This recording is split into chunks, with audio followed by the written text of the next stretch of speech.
vont arriver, les amis? Est-ce que quelqu'un qui est capable de me dire quand ils vont arriver? Ça fait longtemps que je les attends, là. Quoi? Ils sont déjà là? Ben, vous êtes là, les amis? Ben, personne ne me l'a dit, je savais même pas que vous étiez là. Allô, je suis vraiment content de vous voir. Savez-vous pourquoi je suis content? Je suis pas juste content, je suis même excité. Parce que cette semaine, j'ai lu le livre des juges. En fait, j'ai pas tout lu le livre, mais j'ai lu les 3 premiers chapitres. Ce qui va être l'histoire d'aujourd'hui que Mme Geneviève va nous raconter. C'est un livre qui parle de l'époque des juges. On a vu la semaine passée, on a vu l'histoire de Josué.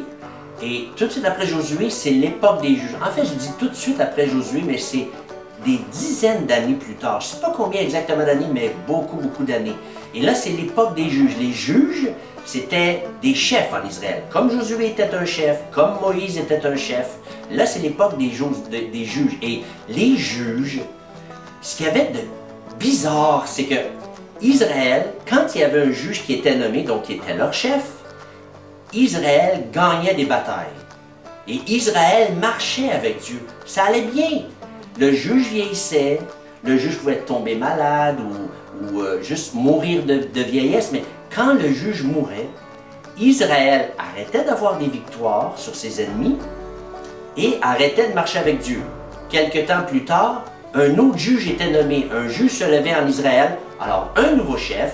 Là, Israël recommençait à avoir la victoire, recommençait à marcher avec Dieu, jusqu'à temps que ce juge-là meure aussi. Qu'est-ce qui arrivait après? La même chose que la première fois. Israël arrêtait d'avoir la victoire sur ses ennemis et arrêtait de marcher avec Dieu. C'était constamment comme ça. Il y en a eu beaucoup de juges. Alors, on marche avec Dieu, on marche plus avec Dieu. On marche avec Dieu, on marche plus avec Dieu. On marche avec Dieu, ainsi de suite. Et ça l'arrêtait jamais. C'était tout le temps comme ça. Quand même curieux. On va écouter l'histoire avec Mme Geneviève. Juste avant, on va avoir les louanges avec Mme Fréchette. Et puis, tout de suite après que ça soit terminé, l'histoire, je vous reviens avec une conclusion que j'ai trouvée cette semaine vraiment intéressante.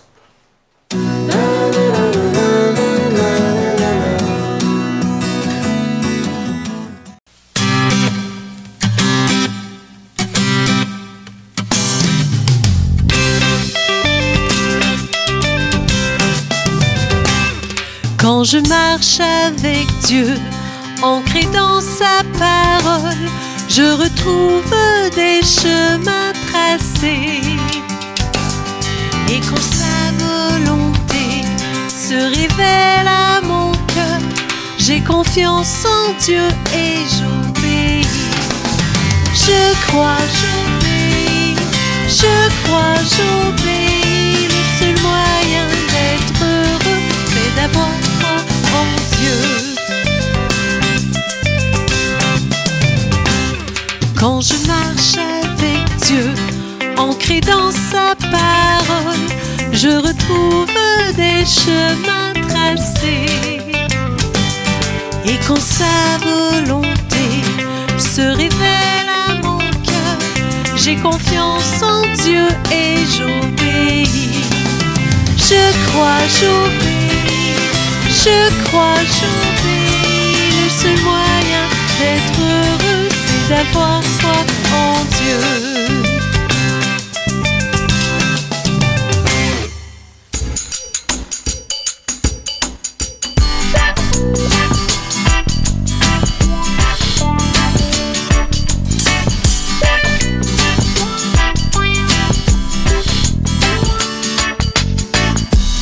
Quand tu t'attends au Seigneur, tu retrouves force et vigueur. Tu cours sans te fatiguer, tes pas sont légers quand tu t'attends au Seigneur. Attends-toi au Seigneur et retrouve la force. Attends-toi au Seigneur et retrouve la force.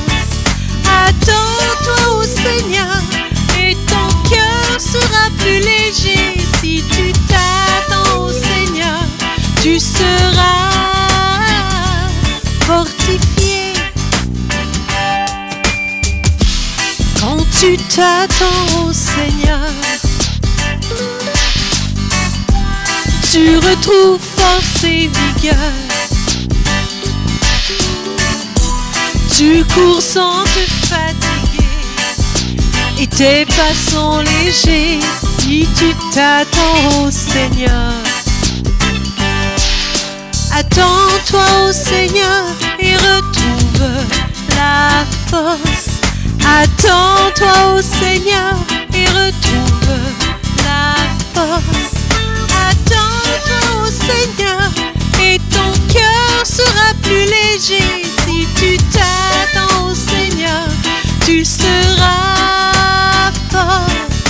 Attends-toi au Seigneur et retrouve la force. Attends-toi au Seigneur et retrouve la force. Attends-toi au Seigneur et ton cœur sera plus léger. Si tu t'attends au Seigneur, tu seras fortifié. Fortifié.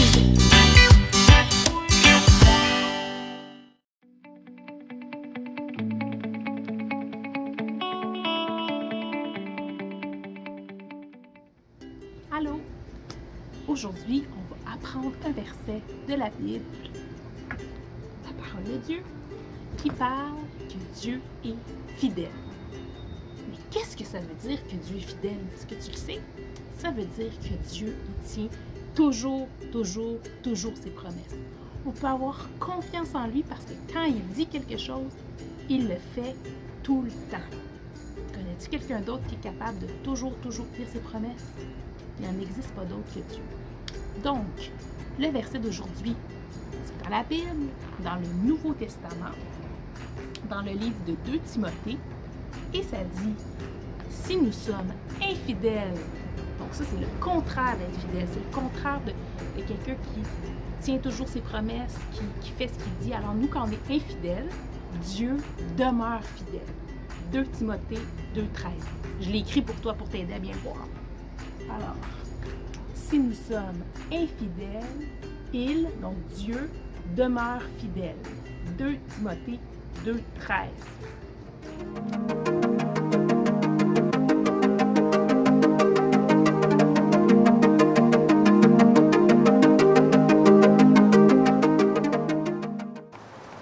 Bonjour les amis, comment ça va? Ça fait longtemps qu'on s'est vus, hein? En fait, on se voit pas vraiment, mais ça fait rien. Je suis contente de passer du temps avec vous et j'ai vraiment hâte de vous voir. En vrai, ça va être plaisant, mais au moins on peut partager un petit peu de temps ensemble quand même, puis partager la parole de Dieu aussi. Donc, malheureusement, Max et Lily ne sont pas avec nous aujourd'hui. Peut-être qu'ils sont partis faire du camping avec papi et mamie. Je sais pas vraiment, mais c'est pas grave, hein? On va passer du bon temps ensemble, même si ils sont pas avec nous aujourd'hui. Donc, je voulais voir avec vous qu'est-ce qui va se passer quand vous désobéissez à papa et à maman. On a déjà parlé de ça dans le passé, ça fait longtemps quand vous aviez 2-3 ans, là, mais on en avait déjà parlé un petit peu. Est-ce que vous avez une idée de qu'est-ce que ça va faire si vous désobéissez à papa et à maman? Oui, c'est ça, exactement. Donc, vous allez avoir des problèmes ou des conséquences. Hein? C'est la même chose, une punition, probablement. Donc, si on n'obéit pas, on va s'attendre à avoir des problèmes. Et à qui d'autre on doit obéir? On doit obéir à papa, à maman, papi, mamie, mais à qui d'autre aussi? Oui, à Dieu, exactement. On doit obéir à Dieu. Si on lui désobéit, non, en fait, si vous lui désobéissez, vous aurez aussi des problèmes ou des conséquences. De la même façon que quand vous désobéissez à papa et à maman. Aujourd'hui, on va voir ce qui est arrivé au peuple d'Israël, donc aux Israélites, quand ils n'ont pas obéi à Dieu. Parce que, hein, vous savez, ils n'ont pas obéi plusieurs fois, hein, c'est fou. Hein? Mais là, on va voir qu'ils désobéissent encore et encore. Fait qu'on va vous partager ça. Avant de vous parler de ça, je voulais vous dire qu'on va commencer un nouveau livre de la Bible. C'est un nouveau thème qui s'appelle le livre des juges. Si vous ne savez pas qu'est-ce que c'est un juge, c'est comme un chef. Donc, il va y avoir plusieurs chefs dans ce livre-là que vous allez voir au cours des prochaines semaines. On a déjà parlé de Josué, vous le connaissez, et je vais vous présenter les petits personnages pour que vous puissiez bien comprendre le cours de l'histoire. Donc ici, c'est mon Josué. C'est peut-être pas à ça qu'il ressemble en vrai, qui ressemblait, mais c'est pas grave. J'ai voulu te dessiner quelque chose qui pouvait représenter un peu pour que tu puisses comprendre l'histoire. Alors, il y a Josué qui est là, qui est très, très vieux. Et il y a un ange, ici, qui va apparaître dans l'histoire. On a aussi le peuple d'Israël qui va être ici. Et ici, le peuple des Cananéens qui vient de Canaan. Et eux, ils adoraient d'autres dieux, d'autres personnes, en fait, que Dieu lui-même. Alors, c'est pour ça, ici, vous voyez, il y a le veau d'or que vous avez déjà vu. Hein, c'est pas quelque chose qu'on veut vraiment adorer, hein, c'est Dieu seul. Puis ça, vous l'avez vu avec Madame Janine aussi, hein, il y a un seul Dieu. Et c'est lui seul qu'on adore. Donc, ici, c'est le veau d'or. Les Juifs adoraient le veau d'or, mais c'est pas ça que je voulais vous faire part nécessairement. C'est juste pour vous faire comprendre que des idoles, c'est adorer quelque chose d'autre qui n'est pas Dieu. Donc, ça peut, je ne sais pas si vous en connaissez, il y en a qui peuvent mettre leur foi dans une roche, hein, des pierres précieuses, ou dans les anges gardiens, donc n'importe quoi d'autre. Donc, ça, c'est ce qu'on appelle une idole. Et c'est ça, c'est de juste pas mettre sa foi et son espérance en Dieu, en n'importe quoi d'autre, mais pas Dieu. Et les Cananéens, eux, c'est ça qu'ils faisaient. Alors, vous allez voir ça à travers l'histoire. Et vous allez voir ici, le monsieur qui est là représente un chef ou un juge qui va aider le peuple d'Israël, les Israélites, à se soumettre seulement à Dieu et à obéir à lui seul. Donc, ça va être un peu ça, l'histoire. Fait que quand vous allez voir mes petites images, vous allez mieux comprendre de quoi il s'agit. Donc, on a déjà parlé de Josué. Josué, c'était le chef du peuple d'Israël, ici, qui les a conduits dans la terre promise. Maintenant, Josué est rendu très, très vieux. Avant de mourir, il a rassemblé une dernière fois le peuple d'Israël pour lui rappeler de servir toujours Dieu et de lui obéir, Dieu. Hein, il a dit « Servez toujours Dieu et obéissez-lui ». Et là, qu'est-ce que le peuple d'Israël a répondu? Vous pensez, hein, vous avez sûrement une idée? Et oui, il a dit, oui, nous promettons, nous allons obéir à Dieu et nous allons le servir, c'est promis. Nous l'adorerons. Et après la mort de Josué, quand il est décédé, les Israélites doivent décider s'ils vont tenir ou non leurs promesses et obéir à Dieu. Dieu a ordonné aux Israélites d'éliminer, d'enlever les populations qui habitent dans la terre promise, dans le pays de Canaan, et de détruire toutes leurs idoles. Les Cananéens sont des gens méchants qui adorent des idoles au lieu d'adorer Dieu, comme je te disais tantôt. Ils adorent, c'est ça, les idoles au lieu d'adorer le vrai Dieu. Au début, les Israélites demandent à Dieu son aide pour les chasser, mais c'est pas facile. Alors, certains du peuple vont abandonner et ils vont les laisser tranquilles. Ils vont les laisser aller un petit peu. Ils vont décider de les laisser habiter avec eux dans le pays. C'est pas ce que Dieu leur avait demandé, hein? Et puis, ils n'ont pas envie de brûler toutes leurs idoles comme Dieu l'a demandé. Alors, ils ne le font pas. Ainsi, dans toute une partie de la terre promise, les Israélites vivent dans les mêmes villes que les Cananéens. Malheureusement, pour eux, Dieu a toujours raison. Et très vite, les Israélites apprennent à agir aussi mal que les Cananéens. Ils vont adorer les idoles eux aussi. Et la colère de Dieu va s'enflammer contre son peuple. L'ange de l'Éternel se présente à eux. Il leur rappelle tout ce que Dieu a fait pour eux dans le passé. C'est Dieu qui vous a sauvés de l'esclavage en Égypte et qui vous a conduits dans la terre promise. Quand l'ange leur rappelle la punition que Dieu avait promise s'ils désobéissaient, les Israélites se mettent à pleurer et à supplier Dieu pour échapper à la punition. Mais leur cœur n'avait pas changé du tout. À peine que l'ange était parti, qu'ils ont recommencé à désobéir à Dieu en adorant les idoles des Cananéens. Ils continuent à adorer les idoles. Qu'est-ce que vous pensez qui va se passer? Exactement, Dieu va permettre aux Cananéens de reprendre leur terre. Et les Israélites deviennent faibles et leur armée ne peut plus résister à ses ennemis. Les Cananéens se mettent à les traiter durement, et si durement que les Israélites sont désespérés. Alors seulement, ils se souviennent de Dieu et ils crient vers lui. Ils le supplient de mettre fin à leur souffrance. « Oh Seigneur, aide-nous, on a besoin de toi, viens nous délivrer au secours. » Et Dieu entend leur prière. Il a pitié d'eux.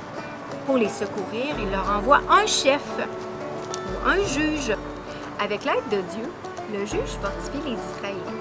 Il les délivre de leurs ennemis et les Israélites vont se remettre à servir le Seigneur. Mais un jour, le juge, comme Josué, il va mourir. Et qu'est-ce que vous pensez que les Israélites vont faire? Ils vont désobéir à Dieu. Dès que le juge est mort, les Israélites recommencent à désobéir et continuent d'adorer les idoles des Cananéens. Aïe, aïe, aïe! Et ensuite, les Cananéens dominent sur les Israélites. Les Israélites sont tannés de souffrir. Ils vont voir Dieu, ils leur demandent de l'aide. Dieu répond et ainsi de suite. Ça continue comme ça. Pendant des années et des années, les Israélites paient les conséquences de leur désobéissance à Dieu. Si les Israélites avaient obéi dès le début et éliminé les Cananéens comme Dieu l'avait demandé, Dieu n'aurait pas été obligé de les punir et de leur faire du mal. Les Israélites ont souffert parce qu'ils ont désobéi à Dieu. Et toi, qu'est-ce que tu penses de ça? Est-ce que toi, tu penses que si tu désobéis, tu vas avoir des conséquences? Et si tu obéis, est-ce que ça va être plus facile pour toi avec papa et maman et avec Dieu aussi? Qu'est-ce qu'on peut retenir de cette histoire?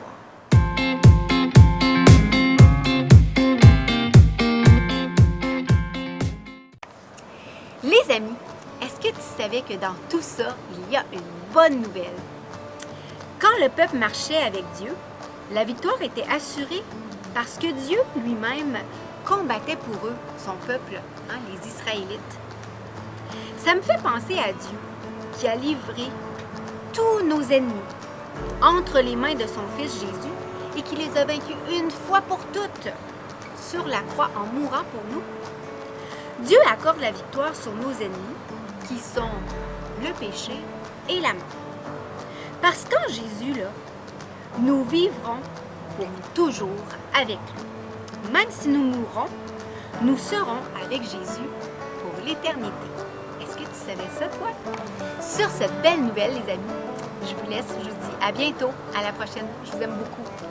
Bye bye. Alors, rebonjour les amis, me revoici à nouveau. Tout d'abord, merci à Mme Geneviève qui nous a raconté cette belle histoire-là du livre des juges. En fait, juste le début, les 3 premiers chapitres, parce qu'il y a plusieurs autres chapitres après. Vraiment intéressant. Ne manquez pas ça les prochaines semaines. Ça va vraiment être bon. Je vous reviens parce que je voulais vous expliquer pourquoi j'aime le livre des juges. J'aime faire la comparaison avec Jésus. Vous savez, Jésus, c'est notre chef. Comme Israël avait des chefs qui étaient des juges, Jésus, c'est notre chef à nous. Vous et moi qui avons cru en lui, c'est notre chef. Et notre chef, il tombe jamais malade. Il ne vieillira jamais. La Bible nous dit qu'il est toujours le même, qu'il ne changera jamais. Il ne peut pas mourir. Jamais. Il est éternel. Il a vaincu la mort. Et il a vaincu tous nos ennemis. Il a vaincu le péché. Il a vaincu notre chair. Et il a vaincu le diable. Le Seigneur marche avec nous constamment parce qu'il est fidèle. C'est d'ailleurs le verset du mois, hein? Si nous sommes infidèles, il demeure fidèle. Alors c'est la raison pour laquelle j'aime le livre des juges, parce qu'avec Jésus, c'est encore mieux. Quand Israël se retrouvait sans juge, le juge était décédé, Israël était sans direction. Il n'y avait plus de chef, il ne savait plus où s'en aller. Il arrêtait de marcher avec Dieu. Mais nous, on a un chef qui est toujours fidèle. Lui, il nous conduit, il nous garde, il nous protège, il nous donne la victoire parce qu'il a vaincu tous nos ennemis. C'est-tu pas une belle et bonne nouvelle? C'est pour ça que j'avais hâte de vous voir et de vous partager cette chose-là, parce qu'avec Jésus, c'est encore meilleur. Alors, on se laisse là-dessus. Je vous dis à la semaine prochaine. Que Dieu vous bénisse et que Dieu vous garde. Bye bye les amis!